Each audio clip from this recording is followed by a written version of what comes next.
नमस्कार, news for nation देख रहे हैं आप। मैं हूं आपके साथ रश्मि। बिहार भर के थानेदारों की अब खैर नहीं। बता दें कि बिहार में जिस तरह से लगातार आपराधिक मामले बढ़ रहे हैं, इसे लेकर एडीजी और आईजी अब खुद फील्ड में उतरेंगे और अलग अलग जिलों में ये देखा जाएगा कि थाने में किस तरह से काम किए जा रहे हैं और काम सही से हो रहे हैं या नहीं। इसको लेकर तमाम जो तैयारी है वो भी पूरी कर ली गई है और साथ ही क्या कुछ कहना है एडीजी और आईजी का, किस तरह से आगे थानेदारों पर गाज गिरने की जो बात है वो सामने आ रही है, इसकी पूरी जानकारी आपको विस्तार से देते हैं।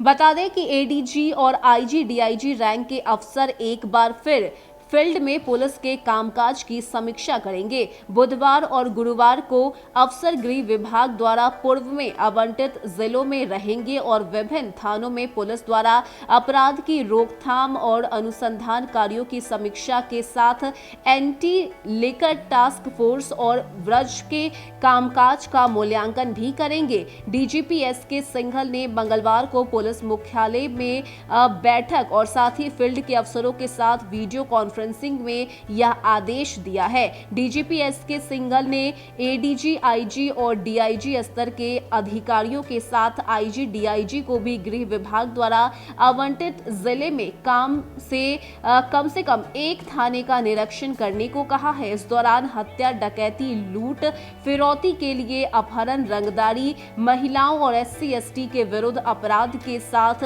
सार्वजनिक स्थलों पर फायरिंग जैसे कांडों की मॉनिटरिंग की जाएगी। थाना स्तर पर लंबित वारंट, कुर्की जब्ती की स्थिति के साथ त्वरित अनुसंधान और निरोधात्मक कार्रवाई की समीक्षा की जाएगी। सीनियर पुलिस अफसर जिला स्तर पर गठित ब्रज और एंटी लिकर टास्क फोर्स के प्रदर्शन का भी मूल्यांकन करेंगे। बता दें कि डीजीपी ने कुछ जिले में थानेदारों के समय पूर्व तबादले पर भी टिप्पणी की है। उन्होंने सीनियर पुलिस अफसरों को थानाध्यक्षों की समय से पहले जो उनकी पोस्टिंग की गई है, इस मामले को लेकर भी समीक्षा किए जाने की बात कही गई है। बैठक में एडीजी विधि व्यवस्था संजय सिंह ने डायल 112 सेवा पर स्थिति स्पष्ट करते हुए कहा है कि यह केवल आपात परिस्थितियों के लिए फर्स्ट रिस्पॉन्ड है। थानाध्यक्ष को ही इससे जुड़े मामले के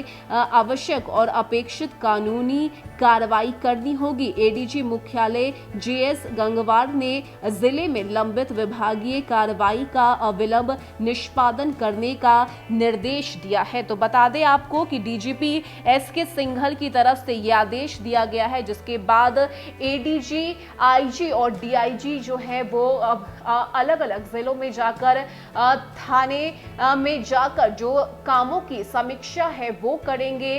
बढ़ रहे आपराधिक जो मामले हैं, इस पर किस तरह से कार्रवाई की जा रही है, जिले में सही से जो थानेदार हैं वो काम कर रहे हैं या नहीं, गश्ती सही से लगाई जा रही है या नहीं, इन सभी की समीक्षा की जाएगी। और अगर कोई थानेदार गलती करते हुए पाया जाता है तो उस पर आगे कार्रवाई भी किया जाएगा। तो डीजीपी एसके सिंघल की तरफ से ये बड़ा आदेश दिया गया है, जहां पर अब एडीजी और आईजी जो है वो बिहार के अलग अलग जिले में पुलिस के यानी कि थानेदारों के काम की जो समीक्षा है अब वो करने वाले हैं, जिसे लेकर 2 दिनों तक एडीजी और डीआईजी जो है वो फील्ड में उतरेंगे और अपने स्तर पे कामों की जो समीक्षा है वो करेंगे और इसकी रिपोर्ट तुरंत जो है वो जाकर डीजीपी एसके सिंघल को दी जाएगी। फिलहाल के लिए इतना ही। ज्यादा अपडेट के लिए आप जुड़ रहिए न्यूज फॉर नेशन के साथ। नमस्कार।